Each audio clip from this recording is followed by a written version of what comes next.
ఇక తెలంగాణలో నిన్న ప్రధాని మోడీ పర్యటించారు. ఈరోజు కూడా ఆయన పర్యటన కొనసాగుతుంది. నిన్న ఆదిలాబాద్లో ఆయన కొన్ని అభివృద్ధి కార్యక్రమాలకు ఆయన వర్చువల్గా ప్రారంభించారు. రామగుండం ఎన్టీపీసీ ఇతర అభివృద్ధి కార్యక్రమాల్లో పాల్గొన్నారు.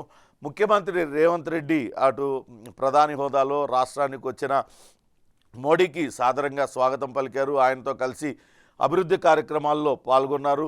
కేంద్రంతో ఘర్షణ వైఖరి గత ప్రభుత్వం అవలంబించింది. కానీ రాష్ట్ర ప్రభుత్వ ప్రతినిధిగా తాను ఎప్పుడు కూడా కేంద్రంతో ఘర్షణ వైఖరిలో వెళ్ళను, ఖచ్చితంగా కేంద్రానికి న్యాయంగా రావాల్సినవన్నీ కూడా కేంద్రం నుంచి రాబట్టుకొని తీరుతాం. అటు ప్రధానమంత్రి హోదాలో ఉన్న మోడీ ఒక పెద్దన్న లాంటి వ్యక్తి, రాష్ట్రానికి కావాల్సినవన్నీ కూడా ఆయన నుంచి తీసుకుంటామంటూ చెప్పారు. దానికి సంబంధించిన వార్తను ముఖ్యమైన వార్తగా ఇచ్చారు. ఆ తర్వాత మోడీ అటు రాజకీయ సభలో కూడా పాల్గొన్నారు. అక్కడి నుంచి అటు ఎన్నికల శంఖారావాన్ని పూరించారు. అటు మోడీకి సాదర స్వాగతం చెప్తున్న రేవంత్ రెడ్డి ఫోటోను కూడా ముఖ్యమైన వార్తగా వేశారు. ఎన్టీపీసీ థర్మల్ పవర్ యూనిట్ను జాతికి అంకితం చేసిన కార్యక్రమంలో ప్రధాని మోడీ, సీఎం రేవంత్ రెడ్డి ఆత్మీయ కరాచలనం చేసుకున్నారు. దానికి సంబంధించిన వార్త ఇచ్చారు.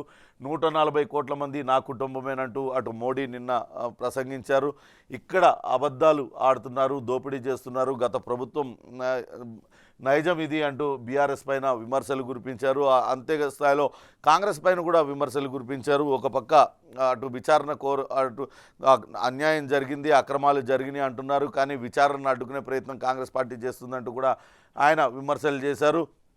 ఇక రేవంత్ రెడ్డి కేంద్రంతో ఘర్షణ పడం, సఖ్యతగానే ఉంటాం, తుమ్మిడిహట్టి ప్రాజెక్టుకు ప్రధాని మోడీ సహకరించాలంటూ అటు ఆయన చేసిన వ్యాఖ్యలను కూడా ముఖ్యమైన వార్తగా ఇచ్చారు. ఎప్పుడు కూడా ప్రధాని నరేంద్ర మోడీ ప్రధానిగా ఆయన అన్ని రాష్ట్రాలకు కూడా పెద్దన్న లాంటి వాళ్ళు. కేంద్ర ప్రభుత్వం మద్దతు రాష్ట్ర అభివృద్ధికి దోహదపడుతుంది. కేంద్ర ప్రభుత్వంతో అసలు ఘర్షణ వైఖరి అనేది ఉండదు. కేంద్ర రాష్ట్ర ప్రభుత్వాల మధ్య ఘర్షణాత్మక వైఖరి ఉంటే అది ప్రజలకు నష్టం చేకూరుస్తుంది. కాబట్టి తెలంగాణ అభివృద్ధి కోసం కట్టుబడి ఉన్న నేను ఖచ్చితంగా కేంద్రంతో సఖ్యతగానే ఉంటాను, కేంద్రం నుంచి మనకు రావాల్సినవన్నీ కూడా అడిగి తీసుకుంటానంటూ ఆయన నిన్న అక్కడ సభా వేదిక పైన ఆయన ప్రసంగించారు. మరో ముఖ్యమైన వార్త, నిన్న అటు ఎల్బీ స్టేడియంలో మరోసారి నిరుద్యోగులందరికీ కూడా నియామక పత్రాలన్నీ కూడా ఇచ్చారు. నిన్న దానికి సంబంధించి ఇచ్చారు. 3 నెలల్లోనే 30,000కు పైగా ఉద్యోగాలు ఇచ్చాం. కేసీఆర్ ఫామ్ హౌస్లో ఉండి నిరుద్యోగులను పట్టించుకోలేదు. నియామక పత్రాల పంపిణీ చేసిన కార్యక్రమంలో మాట్లాడారు. నిన్న ప్రభుత్వ ఉద్యోగాలకు ఎంపికైన విద్యార్థులకు వాళ్ళందరికీ కూడా ఆయన నియామక పత్రాలన్నీ కూడా ఇచ్చారు. ఇక మరో ముఖ్యమైన వార్తగా చదువుకోమన్నందుకు చంపేశారు. ఇంటర్ విద్యార్థుల దాడిలో డిగ్రీ విద్యార్థి మృతి చెందాడు. నిజామాబాద్లో ఈ ఘోర దుర్ఘటన జరిగింది. గొర్రెల పంపిణీ పథకం పైన సమగ్ర దర్యాప్తు జరుగుతుంది. ఇప్పటికే అనేక మందికి సంబంధించి ఆధారాలు లభ్యమైనాయి. కొంతమంది అధికారుల్ని అరెస్ట్ చేశారు. వాళ్ళు రకరకాల అవకతవకలకు పాల్పడినట్లుగా ఏసీబీ గుర్తించింది.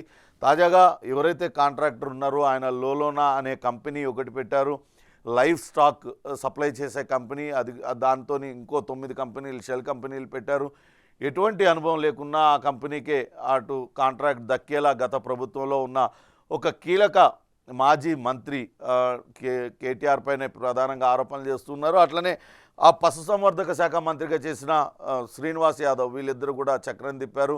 అందుకే అతనికి ఇచ్చారు. అతను లోలోనా కంపెనీకి చెందిన మొయినుద్దీన్ రకరకాల అక్రమాలకు పాల్పడ్డారనే వార్తను కూడా ముఖ్యమైన వార్తగా ఇచ్చారు. నిన్న మరోసారి మాజీ ముఖ్యమంత్రి కేసీఆర్ ఆయన టీఆర్ఎస్ భవన్కు వచ్చారు.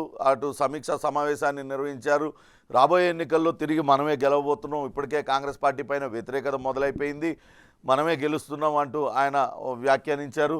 నిన్న 4 అభ్యర్థుల్ని ప్రకటించారు. అటు ఖమ్మం నుంచి నామా నాగేశ్వరరావు, మహబూబాబాద్ నుంచి సిట్టింగ్ ఎంపీ మాలోత్ కవిత, వీళ్ళిద్దరిని, అట్లనే కరీంనగర్ నుంచి వినోద్ కుమార్, కొప్పుల ఈశ్వర్, ఈ 4గురిని, పెద్దపల్లి నియోజకవర్గం నుంచి కొప్పుల ఈశ్వర్, వీళ్ళని మొదటి జాబితాలో 4గురిని ప్రకటించారు. పెద్దపల్లి ఎస్సీ నియోజకవర్గంలో కొప్పుల ఈశ్వర్ పోటీ చేస్తారు. కరీంనగర్ నియోజకవర్గం నుంచి మాజీ ఎంపీ వినోద్, అట్లనే ఎంపీలు ఇద్దరు మళ్ళా తిరిగి బరిలో ఉంటారంటూ ఆయన నిన్న తెలంగాణ భవన్లో ప్రకటించారు. దానికి సంబంధించిన వార్త కూడా ఇచ్చారు. ఇక ఆంధ్రజ్యోతి విషయానికి వస్తే కేటీఆర్, కేసీఆర్ వీళ్ళిద్దరు ఉద్యోగాలు ఊడినందుకే మీ అందరికీ కూడా ఉద్యోగాలు వస్తున్నాయంటూ నిన్న సీఎం రేవంత్ రెడ్డి మాట్లాడిన మాటలను ముఖ్యమైన వార్తగా ఇచ్చారు. నిన్న దాదాపుగా రేవంత్ రెడ్డి ప్రభుత్వం ఏర్పడి 3 నెలలుగా వస్తుంది. ఇప్పటికే 30,000కు పైగా ఉద్యోగాలు ఇచ్చారు. కానీ కేసీఆర్, కేటీఆర్ ఆయన ఫామ్ హౌస్లో మత్తులో ఉంటూ పాలన నడిపారు. యువత ఉద్యోగాలు అడిగితే బర్రెలు, గొర్రెలు ఇచ్చారు. కుక్క ప్రాణానికి ఉన్న విలువ ఆనాడు పేదలకు లేదు. 119 నియోజకవర్గాలలో మోడల్ గురుకులాలు, నాకు ఇంగ్లీష్ రాదంటూ అవహేళన చేస్తున్నారు. ఇంగ్లీష్ రాని చైనా, జపాన్ ప్రపంచాన్ని ఏలట్లేదా? మా 3 నెలల పాలన చూసి వచ్చే ఎన్నికల్లో, లోక్సభ ఎన్నికల్లో గెలిపించండి అంటూ రేవంత్ రెడ్డి అక్కడ ప్రసంగించారు. దానికి సంబంధించిన వార్తను ముఖ్యమైన వార్తగా ఇచ్చారు. 5,192 మందికి నిన్న నియామక పత్రాలను వాళ్ళందరూ కూడా అందజేశారు.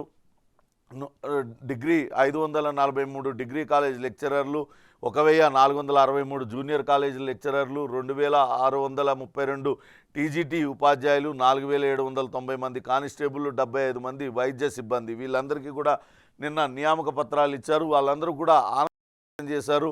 అదే సమయంలో అటు తీవ్ర వ్యాఖ్యలు కూడా చేశారు. దావోస్ పర్యటన సందర్భంగా అటు రేవంత్ రెడ్డి భాష పైన రకరకాలుగా బీఆర్ఎస్ నేతలందరూ కూడా విమర్శలు చేశారు. దానికి కూడా నిన్న రేవంత్ రెడ్డి మరోసారి జవాబు చెప్పారు. ఇంగ్లీష్ అనేది ఒక లాంగ్వేజ్ మాత్రమే, అది ఒక కమ్యూనికేషన్ మాధ్యమం మాత్రమే. ఇంగ్లీష్ రాని చైనా, జపాన్ లాంటి దేశాలు ప్రపంచాన్ని ఏలుతున్నాయి. కాబట్టి నాకు ఇంగ్లీష్ రాదని అవహేళన చేస్తున్నారు. కావాల్సింది లాంగ్వేజ్ కాదు, ప్రజలకు మంచి చేయాలన్న తపన ఉండాలి. ఇన్ని సంవత్సరాలలో మీరు అధికారంలో ఉండి నిరుద్యోగుల కోసం ఏం చేయలేకపోయారు, కానీ మేం చేశామంటూ ఆయన నిన్న అక్కడ వ్యాఖ్యానించారు. ఓల్డ్ సిటీ మెట్రోకు 8వ తారీఖున ముహూర్తం పెడుతున్నారనే వార్తను కూడా ఇచ్చారు. పనులను రేవంత్ రెడ్డి ప్రారంభించనున్నారు. 7, 9 తేదీలో ఎలివేటర్ కారిడార్లకు శంకుస్థాపన చేయనున్నారు. అట్లనే 2,000 కోట్ల మేరకు కేటాయించారు. ఇప్పటికే నాగోల్ శంషాబాద్ ఎయిర్పోర్ట్ కారిడార్కు అనుసంధానంగా పాతనగర్ మెట్రో అభివృద్ధి చేస్తున్నారు. ఈ కారిడార్ కోసం ఇప్పటికే 11 కూడా సేకరించారనే వార్తనిచ్చారు. మెట్రోను ఇక్కడ రాయదుర్గం నుంచి ఎయిర్పోర్ట్ వరకు విస్తరించాలని గత ప్రభుత్వం నిర్ణయించింది. కానీ దానివల్ల ఎటువంటి ఉపయోగం ఉండదు. ఎక్కువగా ప్రజలకు ఉపయోగపడే దారి అటు నాగోల్ నుంచి కనుక విస్తరించినట్లయితే ఎక్కువ అవకాశం ఉంటుంది. అక్కడ ప్రజలు ఎక్కువగా వినియోగించుకుంటారు. మరోపక్క పాత బస్తీ నుంచి చంద్రాయనగుట్ట మీదుగా అటు రాజేంద్రనగర్, ఇప్పుడు కొత్తగా ఏర్పాటు కాబోతున్న హైకోర్టు అక్కడి నుంచి కలుపుతూ శంషాబాద్ ఎయిర్పోర్ట్ కలిపినట్లయితే అది ఉపయోగకరంగా ఉంటుందంటూ అటు రాష్ట్ర ప్రభుత్వం రేవంత్ సర్కార్ ప్రతిపాదించింది. ఈ ప్రతిపాదనలకు అటు మెట్రో కూడా సమ్మతం తెలిపింది. త్వరలోనే ఆ పనులు ప్రారంభంగానున్నాయి. రేపు 8వ తారీఖు నుంచి దానికి సంబంధించిన వార్తనిచ్చారు. నిన్న మోడీ సభలో మాట్లాడిన మాటలను కూడా ముఖ్యమైన వార్తగా ఇచ్చారు. కాళేశ్వరం పైన బీఆర్ఎస్, కాంగ్రెస్ కుమ్మక్కైనాయి అంటూ ఆయన వ్యాఖ్యానించారు. అవినీతి జరిగిందని కాంగ్రెస్ ఆరోపిస్తుంది, కానీ విచారణను తొక్కిపెట్టాలని చూస్తుంది అంటూ ఆయన ఆరోపించారు. వాస్తవానికి కాంగ్రెస్ పార్టీ ఎప్పటి నుంచో దానిపైన పోరాటం చేస్తుంది. కాళేశ్వరం పైన సిట్టింగ్ జడ్జితో జ్యుడిషియల్ కమిటీ వేస్తామన్నారు. లేకుంటే ఎటువంటి విచారణకైనా సిద్ధమని పదే పదే చెప్తూ వస్తుంది. కేంద్రంలో ఉన్నది మీరే కదా, మీరెందుకు అటు కేంద్ర దర్యాప్తు సంస్థలను ఆదేశించడం లేదంటూ కూడా గతంలో కాంగ్రెస్ పార్టీ బీజేపీని ప్రశ్నించింది. కావాలనే బీజేపీ తాత్సారం చేస్తుంది. సిబిఐ విచారణకు ఎందుకు చిత్తశుద్ధి ఉంటే సిబిఐ విచారణకు ఆదేశించవచ్చు కదా, వాళ్ళే ఎందుకు ఆదేశించడం లేదు అంటూ కూడా అన్నారు. ఒక దశలో అటు సిబిఐ విచారణకు ఆదేశిస్తే కేంద్ర ప్రభుత్వం ఆధీనంలోనే పనిచేస్తుంది కాబట్టి ఇక్కడ తొక్కిపెట్టే అవకాశం ఉంటుంది కాబట్టి తాము అడ్డుకుంటున్నాం. ఖచ్చితంగా దీనిపైన నిష్పక్షపాత విచారణ కొనసాగిస్తాం, దోషులు ఎవరనేది తేలుస్తామంటూ కాంగ్రెస్ పార్టీ పదే పదే చెప్తూ వస్తుంది. కానీ అటు ప్రధాని మోడీ మాత్రం ఈ రకమైన విమర్శలు చేశారు. అవినీతిపై బీఆర్ఎస్, కాంగ్రెస్ ఆరోపణల పర్వం. ఆ పార్టీల పాలనతో రాష్ట్రానికి ఒరిగేదేమీ లేదు. ఆ రెండు పార్టీలు ఒకటే, బీజేపీతోనే అభివృద్ధి జరుగుతుంది. కుటుంబ వారసత్వ పార్టీలను నమ్ముకోవద్దు, దోచుకోవడం, అబద్ధాలు చెప్పడమే అటు బీఆర్ఎస్ లక్షణం. బీజేపీ హయాంలోనే తెలంగాణ అభివృద్ధికి పెద్దపీట. 140 కోట్ల మంది సభ్యులు మొత్తం నా కుటుంబమే. రామాలయ నిర్మాణంలోనూ తెలంగాణకు భాగస్వామ్యం ఉందంటూ ఆయన చెప్పారు. సభలో పలుసార్లు ఆయన తెలుగులో మాట్లాడారన్న వార్తనిచ్చారు. ఈరోజు పటాన్చెరు నియోజకవర్గంలో మరోసారి మోడీ మాట్లాడబోతున్నారు. ఎన్నికల సభను అక్కడ నిర్వహించబోతున్నారు. రాబోయే ఎన్నికల్లో బీజేపీని గెలిపించాలంటూ ఆయన ఈరోజు పటాన్చెరులో కూడా ఆయన సభ నిర్వహించనున్నారు. మరి కాసేపట్లోనే ఆయన సికింద్రాబాద్లోని మహంకాళి టెంపుల్కి వెళ్తారు. అక్కడి నుంచి బేగంపేట ఏవియేషన్ అకాడమీకి సంబంధించిన కార్యక్రమంలో పాల్గొని అక్కడి నుంచి నేరుగా విమానం ద్వారా హెలికాప్టర్ ద్వారా సభా ప్రాంగణానికి చేరుకుంటారు. ఇది ఈరోజు ఆంధ్రజ్యోతి ముఖ్యమైన వార్తగా ఇచ్చింది. మరోటి ఓఆర్ఆర్ లీజ్ బేస్ ప్రైస్ 7,300 కోట్లు, ట్రాన్సాక్షన్ అడ్వైజర్స్ మజార్స్ నివేదిక ఆధార్యం. మొత్తం గత ప్రభుత్వం అంతా గోప్యత పాటించింది. 7,380 కోట్లకు ఒప్పించిన ఐఏఎస్ల కమిటీ వచ్చిన సొమ్ము హైదరాబాద్ నగర అభివృద్ధికి, మౌలిక వసతులకు కాకుండా రుణమాఫీకి మళ్లించారు అనేది మొదటి నుంచి కూడా ఓఆర్ఆర్ లీజ్ పైన అటు రేవంత్ సర్కార్ అనేక ఆరోపణలు చేస్తుంది. గతంలో పిసిసి ప్రెసిడెంట్గా ప్రతిపక్ష నేతగా ఉన్న రేవంత్ రెడ్డి ఓఆర్ఆర్ లీజ్ పైన అనేక రకాల ఆరోపణలు చేశారు. ఆ కారు చౌకగా విదేశీ కంపెనీకి కట్టబెట్టారు. దీని వెనకాల గత ప్రభుత్వంలోని పెద్దల హస్తం ఉందంటూ ఆయన ఆరోపించారు. దీనిపైన స్వయంగా అప్పట్లో హెచ్ఎండిఏ కార్యదర్శిగా ఉన్న హెచ్ఎండిఏ ముఖ్యుడిగా ఉన్న అరవింద్ కుమార్ ఐఏఎస్ ఆయన వ్యక్తిగతంగా ఒక బహిరంగ లేఖను కూడా రాశారు రేవంత్ ఆరోపణలపైన. కానీ ఇప్పుడు చూసే విచారణలో అన్నీ ఒక్కొక్కటిగా వీళ్ళు చేసిన పాపాలన్నీ వెలుగు చూస్తున్నాయి. ఎక్కడ కూడా వాళ్ళు ఏ రకంగా అక్రమాలకు పాల్పడ్డారు, ఇష్టారాజ్యంగా వ్యవహరించారని అన్నీ కూడా బయటపడుతున్నాయి. దానికి సంబంధించిన వార్త కూడా ఇచ్చారు. ఓఆర్ఆర్ లీజ్ బేస్ ప్రైస్ 7,300 కోట్లు, ట్రాన్సాక్షన్ అడ్వైజర్స్ మజార్స్ నివేదిక ఆధారం అంటూ వార్తనిచ్చారు. ఇక నిన్న మాజీ ముఖ్యమంత్రి కేసీఆర్ తెలంగాణ భవన్లో ఆయన సమావేశంలో పాల్గొన్నారు. దానికి సంబంధించిన వార్తను ముఖ్యమైన వార్తగా ఇచ్చారు. నిన్న 4 ఎంపీ సీట్లకు మొదటి జాబితాలో నలుగురు పార్లమెంటు అభ్యర్థులను ఆయన ఖరారు చేశారు. 5-6 నెలల తర్వాత ఈ సర్కారు ఉండదు, మళ్ళా మనదే అధికారం, పార్టీని వీడిన వారితో నష్టం లేదు, ఎన్టీఆర్ లాంటి నాయకుడికే దుడుకులు తప్పలేదు, టీడీపీని చూసి నేర్చుకోవాలి, ఓటమి ఒక అందుకు మంచిదే, ప్రజలకు ఎన్నో చేశాం, మన వీళ్ళు త్వరలోనే తెలుస్తుంది, గుర్రం ఏదో గాడిదేదో తెలుసుకునే ఛాన్స్ ప్రజలకు వచ్చింది అంటూ ఆయన మాట్లాడారు. టీడీపీని చూసి నేర్చుకోవాలి, టీడీపీ ఒక ఆంధ్ర పార్టీ, దొంగ పార్టీ, లంగ పార్టీ, ఆ టీడీపీని బూచిగా చూపించే 2 సార్లు అధికారంలోకి వచ్చావు, మొన్న కూడా టీడీపీకి కనుక ఓటేసినట్లయితే రేవంత్ కేసినట్లే, రేవంత్ వెనకాల ఉన్న టీడీపీ అధినేత చంద్రబాబు నాయుడే, ఇవన్నీ చెప్పు మళ్ళీ ఇప్పుడు టీడీపీ ఎందుకు మెచ్చుకుంటానో అంటే అధికారం కోల్పోగానే అన్నీ కూడా గుర్తొస్తున్నాయి ఆయనకి. ఇన్ని రోజులు మీడియాతో మాట్లాడింది లేదు, ఆ నేతల్ని కలిసింది లేదు, అధికారంలో ఉన్న సమయంలో ఇప్పుడు మాత్రం నేతలందరినీ వరుసగా కలుస్తూ ఉన్నారు. అటు మీడియాతో మాట్లాడుతూ కాళేశ్వరం పైన నేనే స్టూడియోలకు వచ్చి మరీ నేను చర్చల్లో పాల్గొంటానంటూ చెప్తున్నారు. ఇవంతా కూడా ద్వంద్వ వైఖరి ప్రజలందరూ కూడా గమనిస్తూనే ఉన్నారు. అందుకే మిమ్మల్ని ప్రతిపక్షంలో కూర్చోబెట్టారు. ఈ రకమైన విమర్శలన్నీ కూడా కాంగ్రెస్ పార్టీ చేస్తుంది. ఇకనైనా పదే ప్రభుత్వం కూలిపోతుందంటూ వాళ్ళు చేస్తున్నారు. అంటే అధికారానికి వదిలి ఉండలేకపోతున్నారు. కుట్రలు పన్ని కాంగ్రెస్ పార్టీ ప్రభుత్వాన్ని కూల్చాలనుకుంటున్నారు. ఇది ప్రజాప్రభుత్వం, ఎవరో కూలగొడితే కూలిపోయేది కాదు. ఎవరైనా ప్రభుత్వం కూలిపోతుందని మాట్లాడితే ప్యాంటులో తొండలు వదిలి పిచ్చగొట్టుడు కొడతా అని ఇప్పటికే రేవంత్ రెడ్డి హెచ్చరికలు జారీ చేశారు. అయినప్పటికీ కూడా బీఆర్ఎస్ నేతలు ఆ ఓటమిని తట్టుకోలేక ఈ రకమైన అహంకారపూరిత వ్యాఖ్యలు చేస్తున్నారు. ఇది బీఆర్ఎస్ పార్టీకి నష్టం చేకూరుస్తుందంటూ సొంత పార్టీలోనే కొంత అభిప్రాయం వినపడుతున్న పరిస్థితి అయితే ఉంది. ఇక సాక్షి పత్రిక విషయానికి వస్తే అబద్ధాలు దోపిడీ అంటూ నిన్న ప్రధానమంత్రి మోడీ చేసిన వ్యాఖ్యలను ముఖ్యమైన వార్తగా ఇచ్చారు. మరో ముఖ్యమైన వార్త, 4గురితో బీఆర్ఎస్ తొలి జాబితా అంటూ ఇచ్చారు. ఇది ఎల్ఆర్ఎస్ను ఉచితంగా అమలు చేయాల్సిందే అనే మరొక విమర్శ నిన్న కేటీఆర్ చేస్తూ ఉన్నారు. గతంలో కాంగ్రెస్ పార్టీ హామీ ఇచ్చింది, ఎల్ఆర్ఎస్ను కాంగ్రెస్ ఇచ్చిన మాటను నిలబెట్టుకోవాలి, అప్పట్లో ఎల్ఆర్ఎస్తో దోచుకుంటున్నారని బీఆర్ఎస్ను తప్పుపట్టారు. కానీ ఇప్పుడు మళ్ళీ ఎల్ఆర్ఎస్కు మీరు తలుపులు బార్లా తెచ్చారు, ఎల్ఆర్ఎస్ను ఉచితంగా చేయండి, 2.5 లక్షల కుటుంబాలపై 20,000 కోట్ల భారం మోపితే ఒప్పుకోమంటూ చెప్పారు.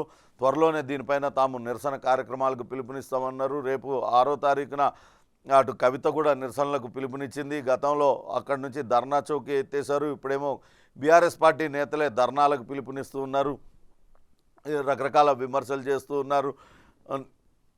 నలుగురితో బీఆర్ఎస్ తొలి జాబితా. కరీంనగర్ నుంచి వినోద్, పెద్దపల్లి నుంచి కుప్పల, పాలమూరు స్థానిక అభ్యర్థిగా అల వెంకటేశ్వర్ రెడ్డి అనే వార్తనిచ్చారు. నలుగురు ఎంపీ సీట్లను ప్రకటించారు. తాజాగా అక్కడ కల్వకుర్తి నుంచి శాసనసభ్యునిగా ఎన్నికయ్యారు కసిరెడ్డి నారాయణ రెడ్డి. ఆయన గతంలో మహబూబ్నగర్ జిల్లా స్థానిక సంస్థల కోటాలో ఆయన ఎమ్మెల్సీగా గెలిచారు. ఆ స్థానంలో అల వెంకటేశ్వర్ రెడ్డిని అభ్యర్థిగా పెడుతున్నట్లుగా బీఆర్ఎస్ పార్టీ నిన్న ప్రకటించింది. ఇది సాక్షి పత్రిక వస్తే ఇక V6 వెలుగు చూసినట్లయితే ప్రధాని అంటే రాష్ట్రాలకు పెద్దన్న అంటూ నిన్న రేవంత్ రెడ్డి చేసిన వ్యాఖ్యలను ముఖ్యమైన వార్తగా ఇచ్చింది. తెలంగాణ అభివృద్ధికి సహకరించండి, తుమ్మిడిహట్టి కోసం మహారాష్ట్రను ఒప్పించండి, 1,50,000 ఎకరాలకు సాగునీరు తాగునీరు అందిస్తాం, కేంద్ర రాష్ట్ర ప్రభుత్వాల మధ్య ఘర్షణ వైఖరి ఉండొద్దు, హైదరాబాద్ మెట్రోకు కూడా సపోర్ట్ చేయాలంటూ ప్రధాని నరేంద్ర మోడీకి విజ్ఞప్తి చేశారు. దానికి ఆయన కూడా సానుకూలంగా స్పందించారు. త్వరలోనే దానికి సంబంధించిన ఒక నిర్ణయం తీసుకుంటామంటూ చెప్పారు. కేంద్రంతో ఘర్షణ వైఖరి కనుక ఉంటే జరగాల్సిన అభివృద్ధి జరగదు. అటు రాష్ట్ర ప్రభుత్వం కేంద్ర ప్రభుత్వం సయోధ్యతోనే ఉంటే రాష్ట్ర ప్రజలకు మేలు జరుగుతుంది. ఒకవేళ అలా కాకుండా ఘర్షణ వైఖరితో ఉంటే అంతిమంగా నష్టపోయేది రాష్ట్ర ప్రజలే. రాజకీయాలను పక్కన పెట్టి తాను కాంగ్రెస్ పార్టీ ముఖ్యమంత్రిగా ఉన్నప్పటికీ కూడా ప్రధానిని కలిసేటప్పుడు మాత్రం రాష్ట్ర ప్రజల ప్రతినిధిగానే నేను కలుస్తాను, తెలంగాణ సమాజం ప్రతినిధిగా, తెలంగాణ రాష్ట్ర ప్రతినిధిగా కలుస్తాను, రాష్ట్రానికి కావాల్సిన న్యాయబద్ధమైన హక్కులను అడిగి తెచ్చుకుంటానంటూ చెప్పారు. దానిలో భాగంగానే నిన్న ఆయన సమావేశానికి హాజరయ్యారు, సాదరంగా ఆహ్వానించారు. ఈరోజు పటాన్ చెరువులో సభ ముగిసిన తర్వాత ప్రధాని మోడీ తిరిగి ఢిల్లీ వెళ్ళిపోనున్నారు. ఆ సందర్భంగా రేవంత్ రెడ్డి మరోసారి అటు ఎయిర్పోర్ట్కి వెళ్ళి ఆయన వీడ్కోలు పాల్గొనున్నారు. ఒక మంచి సాంప్రదాయానికి తెరతీశారు. రాజకీయంగా రెండు వైరీ పార్టీలు జాతీయ స్థాయిలో రెండు కూడా డి అంటే డి అంటూ రాబోయే ఎన్నికల్లో పాల్గొనబోతున్నాయి. అయినప్పటికీ కూడా ఇక్కడ రాష్ట్ర ముఖ్యమంత్రిగా కాంగ్రెస్ పార్టీ అధ్యక్షునిగా ఒక ప్రధానితో ఇటువంటి సయోధ్య వాతావరణంలో చర్చలు జరపడం, సయోధ్య కుదుర్చుకోవడం అనేది ఒక మంచి శుభపరిణామం అంటూ రాజకీయ పరిశీలకులందరూ కూడా విశ్లేషిస్తూ ఉన్నారు. వాళ్ళందరూ కూడా మెచ్చుకుంటున్న పరిస్థితి అయితే ఉంది. నిన్న అటు ఒక ఘోర విషయం జరిగింది, ఒక ఇన్సిడెంట్ చోటు చేసుకుంది. వికారాబాద్ జిల్లాలో ముగ్గురు కొడుకుల్ని చంపి తండ్రి ఆత్మహత్య చేసుకున్నాడు. ఒక కంపెనీలో వాళ్ళు మల్టీ లెవెల్ మార్కెటింగ్ కావచ్చు, లేకుంటే ఒక డిపాజిట్లు చేస్తే అదనంగా డబ్బులు ఇస్తామంటూ చెప్పే ఒక పేరు ఊరు లేని కంపెనీలో వీళ్ళందరూ కూడా జనాలతోని పెట్టుబడులు పెట్టించారు. కానీ కొద్ది రోజులు ఇచ్చిన ఆ కంపెనీ ప్రస్తుతం తిరిగి డబ్బులు చెల్లించడం లేదు. దాంతో ఈయన కట్టించిన వాళ్ళందరూ కూడా ఆయన పైన ఒత్తిడి తీసుకురావడంతో ఏం చేయాలో తెలియక ముగ్గురు పిల్లల్ని చంపేసి ఆయన పొలంలో ఉరివేసుకున్న ఘటన చోటు చేసుకుంది. దీనిపైన అటు శంకర్పల్లిలో ఈ ఘటన జరిగింది. దీనిపైన పోలీసులు విచారణ జరుపుతున్నారు. అక్కడ ఇంట్లో దొరికిన పాస్బుక్ ఆధారంగా ప్రస్తుతం విచారణ కొనసాగుతుంది. ఆ పాస్బుక్లో ఎటువంటి ఫోన్ నెంబర్లు కూడా లేవు, కేవలం ఒక కంపెనీ పేరు మాత్రమే ముద్రించింది. ఆ కంపెనీ ఎక్కడిది ఏంటి, ఆంధ్రప్రదేశ్ రాష్ట్ర ప్రభుత్వంచే గుర్తించబడినది అని మాత్రమే దానిపైన ఉంది. దానిపైన అయితే పోలీసులు విచారణ జరుపుతున్నారు. మరో ముఖ్యమైన వార్త, 4 రోజుల్లో 30,000 అప్లికేషన్లకు పరిష్కారం దొరికింది ధరణిలో అనేది. ధరణిలో స్పెషల్ డ్రైవ్ను ఏర్పాటు చేశారు. రాష్ట్ర వ్యాప్తంగా వేల సంఖ్యలో లక్షల సంఖ్యలో ధరణి వల్ల ఇబ్బందులు పడుతున్న వాళ్ళందరూ కూడా ఉన్నారు. వాళ్ళందరూ కూడా ఎప్పటి నుంచో దరఖాస్తు చేసుకున్నారు. తహసీల్దార్ కార్యాలయాల చుట్టూతా కాళ్ళెరగేలా తిరుగుతున్నారు, కానీ ఎవరు కూడా వాళ్ళని పట్టించుకోలేదు. కానీ ఇటీవల ప్రభుత్వం అటు ధరణికి సంబంధించి ఎటువంటి ఇబ్బందులున్నా వెంటనే అప్లై చేసుకుంటే వాటిని పరిష్కరిస్తాం, గ్రామ స్థాయిలోనే వాళ్ళకి సంబంధించిన కమిటీలు వేసాం, అవసరమైతే 2-3 నేరుగా గ్రామానికి వచ్చి అధికారులు గ్రామానికి వచ్చి అక్కడ క్షేత్రస్థాయిలో ఉన్న వాస్తవాలను చూసి అక్కడికక్కడే సమస్యను పరిష్కరిస్తారంటూ చెప్పారు. దానికి విశేషమైన స్పందన లభిస్తూ ఉంది. 4 రోజుల్లో దాదాపుగా 30,000 అప్లికేషన్లకు పరిష్కారం దొరికింది. ఫోన్లు చేసి వివరాలు తీసుకుంటున్నారు అధికారులు.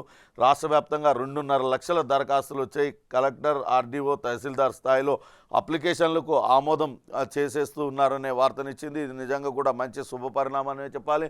ధరణి వల్ల అనేక మంది తీవ్ర ఇబ్బందులు ఎదుర్కొంటూ ఉన్నారు. దానిలో భాగంగానే ప్రభుత్వం ఒక అడుగు ముందుకు వేసి ధరణి బాధితులందరికీ కూడా ఉపశమనం కలిగించేలా ఈ చర్య తీసుకుంది.